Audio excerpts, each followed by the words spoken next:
Bismillahirrahmanirrahim. Değerli basın mensupları, Fransa'nın ve Fransa'nın Cumhurbaşkanı Emmanuel Macron'un İslam'a düşmanlık noktasında başlattığı süreç her geçen gün farklı bir noktaya varmaktadır. En son Hz. Peygamber Aleyhisselatü Vesselam'a hakaret içerikli Charlie Hebdo karikatürlerinin devlet kurumlarına asılması işin vardığı noktanın son boyutu olarak önümüze çıktı. Bu farklı bir anlam taşımaktadır tabi. Artık İslam'a yapılan saldırı, İslam'a açılan bu savaş Emmanuel Macron'un şahsıyla sınırlı olan bir şey değil. Fransa'nın bir devlet politikası ya da kurumsal bir savaş ilanı anlamını taşımaktadır. İslam ülkelerindeki bütün Müslümanların da bundan sonra artık bu süreci böyle okumaları gerekir.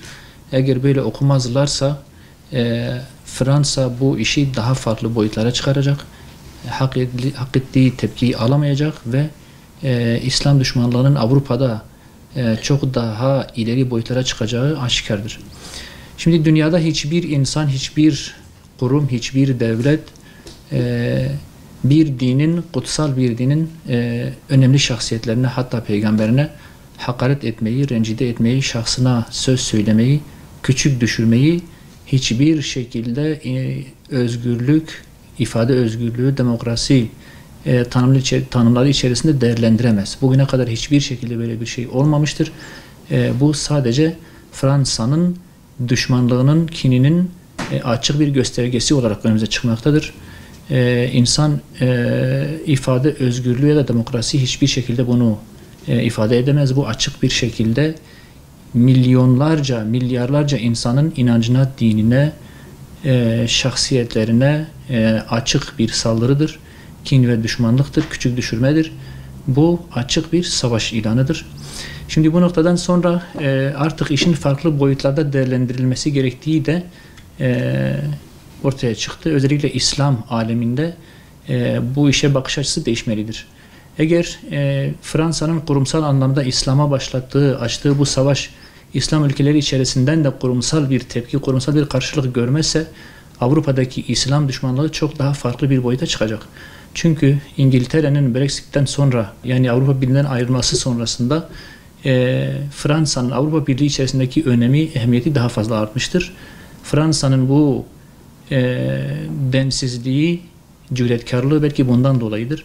Aslında Fransa'nın yapmak istediği, Macron'un yapmak istediği şey İslam düşmanlığını bütün Avrupa'ya yaymak, Avrupa'ya mal etmek ve Avrupa Birliği bünyesi içerisinde kurumsal bir statüye dönüştürmektir. Bunun sebebi nedir? Her geçen gün İslam dini Avrupa içerisinde daha fazla yayılmaktadır.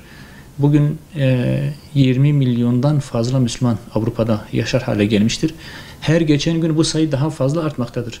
Şimdi bu aslında bir müjdedir. Çünkü Üstad Bedevi zamanı hepimiz biliriz.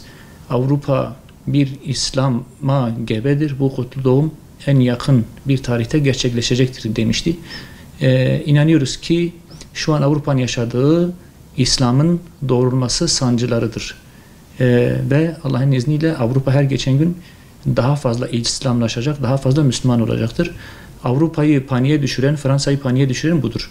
Şimdi bu noktadan sonra Avrupa'daki Müslümanların, orada yaşayan kardeşlerimizin inançlarını, dinlerini, hatta şahıslarını koruma noktasında İslam ümmeti kurumsal anlamda farklı bir yol izlemelidir, farklı bir tepki göstermelidir. Hatta şunu görmek durumundayız. Macron sırf Sayın Erdoğan kendi şahsına bir laf söylediği için istişarelerde bulunmak üzere elçisini geri çağırabilmektedir. Ancak Türkiye ve diğer İslam ülkeleri Macron kendi dinlerine, inançlarına, İslam'a, peygambere hakaret ettiği halde buna rağmen dahi elçilerini geri çekip istişare yapmamaktadırlar. Böyle bir şey yapmayı gerekli görmemektedirler. Bu dahi bizim İslam ülkelerinin bu noktalarda ne kadar pasif bir tutum içerisinde olduklarını ortaya koyması anlamında önemlidir. Bizim peygamberimize hakaret edilecek, buna rağmen bu bizim büyük elçimizi istişareler için dahi olsa geri çağırmaya değmeyecek. Bu gerçekten İslam ümmeti açısından acı verici bir durumdur. Bu noktadan sonra Türkiye ve diğer bütün İslam ülkeleri Fransa'ya karşı çok daha farklı bir tutum içerisine girmelidir. büyükelçiliklerin kapatılmasından diplomatik ilişkilerin kesilmesine kadar, ticaretin durdurulmasına, hatta belki gidiş gelişlerin, vizelerin verilmesinin engellenmesine kadar birçok şey düşünülmelidir. Fransa bu noktada çok ciddi caydırıcı tepkiler almalıdır ki bir daha böyle bir şeye tevessül etmesin. İslam düşmanlığı bu şekilde yayılmasın. Avrupa İslam'a, aleni düşmanlığa tevessül etmesin. Bu yapılmadığı müddetçe Avrupa'daki Müslümanların da inançları, canları ve malları tehlike altında olacaktır. İslam dininin de izzeti muhafaza edilememiş olacaktır ki bu 2 milyara yakın Müslüman açısından gerçekten utanç verici bir durumdur.